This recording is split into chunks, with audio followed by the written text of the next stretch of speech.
Hey, Bruce. Chris Chapman, Fox Sports Las Vegas postgame show.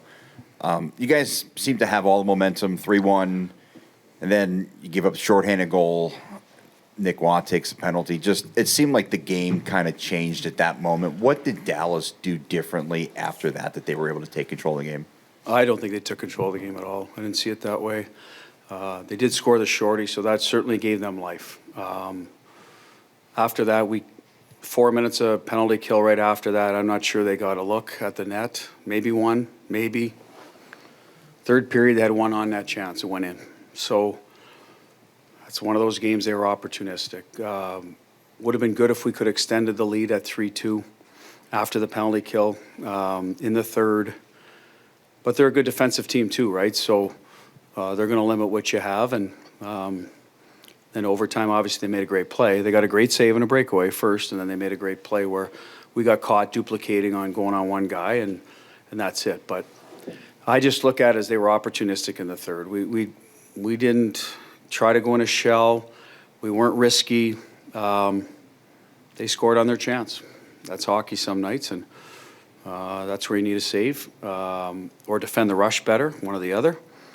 And then, like I said, in overtime, it's usually someone starts the ball rolling on the overtime with an offensive rush where it's a save and a transition or a goal right away, I guess could be. But that's usually how it starts. You know, it usually takes a while in overtime, but it happened early. We got a real good look. Unfortunately, didn't go in, and they've capitalized on theirs. So I didn't see it that way, Chris, as taking control. I saw kind of a pretty ho-hum game after that, to be quite honest. Not a lot of offense. A lot of flipping it out from them, trying to get going, and we sort of didn't want to lose people and would, try to counterattack, and they did a good job after the first period of defending us. Early on, we were good through there, right? I mean, Barbie has a goal. We're not talking about a loss if he's an inch slower in that transition. Pav right after that. So we got in on the rush, and then they kind of closed that off on us.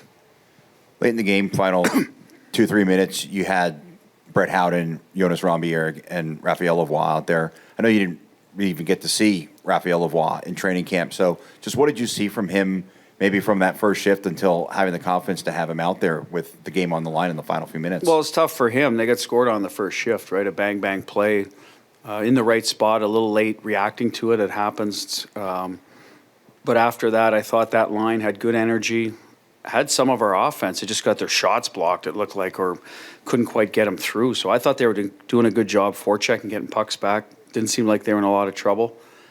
Now, he's got Howie and Ronnie with him, are two accountable players out there that know how to play 200-foot games. So that's why I wasn't worried. There are, and our D is, they're a veteran group. So I thought he got going as the game went on, had a couple of good hits. Forecheck turnovers where he didn't end up in the box. Some of the younger guys have this year in those situations, so he's in charge of his stick. As I said, I thought he made a couple of good plays, that line, and they had a few good looks, but they didn't quite. Maybe they got to the net, but from the bench it looked like they maybe got half blocked and whatnot, so I felt they were doing fine. Go Paul, then Jack. Hey, Bruce, Paul, NHL.com. Tomas Hertl scored a point in 10 games in a row. So what have you seen from his game that has kind of allowed him to elevate, so to speak, during the stretch?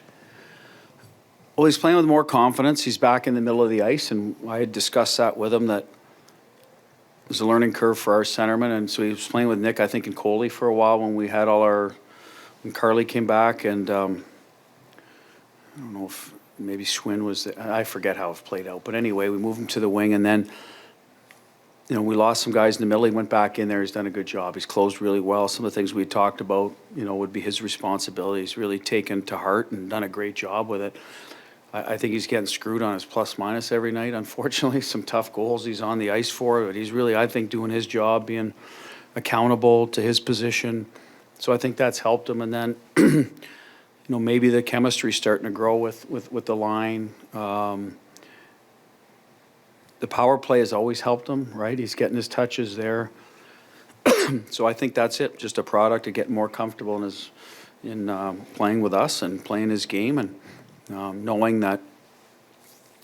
One thing me and Thomas talked a bit about is we have a lot of good players in that room. All you got to do is take care of your business, be good at what you do, and you're not going to be great every night. Some nights maybe you're the guy that puts us over the top. But if in our locker room everyone does their job, the way they can, we usually ends up pretty well for us. So don't put too much pressure on yourself if you're having a bad stretch or a game or two. Just play, get ready to play. There's 82 of these things, and I think he's relaxed a bit and played, and then things start going well for you. You naturally become more confident, a little more vocal in the room, etc. So good for him. That's the player we knew we were getting, and he's doing a good job. Jack and Ken. Jack Williams, Las Vegas Sun. After Stone had fallen into Heiskanen, I guess was there an expectation that Dallas was going to have a little bit more of a emotionally motivated push? The physicality may have jumped a little bit more. I guess was there a expectation after that pause that maybe that was coming your way? Well, listen, he's their best defenseman. He goes down and never looks good. He's a great player. Ton of respect for the way he plays. But the way we saw it is Stoney got tripped and kind of lost his balance. So there's a little bit of that goes into it. Like, we're not, out there trying to take out, good players in the league. We're going to play a hard game. And so, yes, I expected something. And there were certainly guys that went right up to him. I think it was Hinson. I think it was his stick that got in there. So, but after that, maybe they realized, like, this was an inadvertent sort of hit on him. And he was trying to strip him of the puck with his stick, which he does so well. And as I said, he got tangled up in the stick. And it's hopefully Miro's all right. I haven't heard anything. But at the end of the day, everyone got back to playing hockey. I think that's kind of a mutual respect for one another, to be honest with you. Ken Bulkey, Sidman.Vegas. In the third period, when they're flipping the puck out and trying to kind of just get behind you, is there something you could do to maybe tilt the ice more in your favor to make sure you can hold that lead? Well, they don't just do it in the third. They do it in the first and the second. So that's that. They did that last year in the playoffs. It was successful for them. So at the end of the day, the tough part is the forward pulls out and then he's fielding the with his back turned to the D, the puck, right, almost like catching it. You got to be real careful. If you go bury that guy, you're going to get called from a hit from behind a lot of times, right? A cross check or something. So you got to be careful how you play that. If the puck lands, you got to watch the bounce because they're coming at you. And if you don't play it right, they're gone, right? So there's a little bit of caution necessary. I think where we needed to be better at that, to be honest, was once they did corral it, there's usually only one or two guys against. If you can end those plays in a hurry before they get over the blue line, then the trail guys can't get involved in the offense, and that's how they build their offense, right? They drive it deep on you. Now the D that flipped it out can get up the ice, the centerman supporting underneath, and now they have a chance to play. So that's where, we're trying to close in a hurry. If you handle the puck, we try to always kick it wide because they're usually coming through the middle of the ice. Sometimes you're successful at that, sometimes you're not. I thought we did have a rush game going in the first. In the third, we wanted to make sure now it's time and score then, right? Now you can't get burnt, so a little more, make sure that you keep everyone in front of you type of mentality. And we did a good job with that. The goal they scored was more of a scrum puck out of the wall where Johnson makes a good move. He beats our guy one-on-one, but our gap's a little loose, and he was able to finish. Last one, Gary. Points in 3 or 4, and the only regulation loss in that span was in Game 2 of a back-to-back. How close is your game to being back to where you want it? We're getting there. There was less game tonight where I thought we were poor or that it got away from us, right? So we're straightening that part out. The shorthanded goal could have been the beginning of it. Power play wasn't great after that. Then we get a penalty to take us out of that power play, and then the kill. And the kill was real important because that's where it could have got away from us, and it didn't. So I like that part, that we responded to something that didn't go well to us better, dug in, got the kill, stayed in the moment. Obviously, you want to get to the finish line. I didn't think our third period was poor, Gary, in terms of letting them come after us over and over.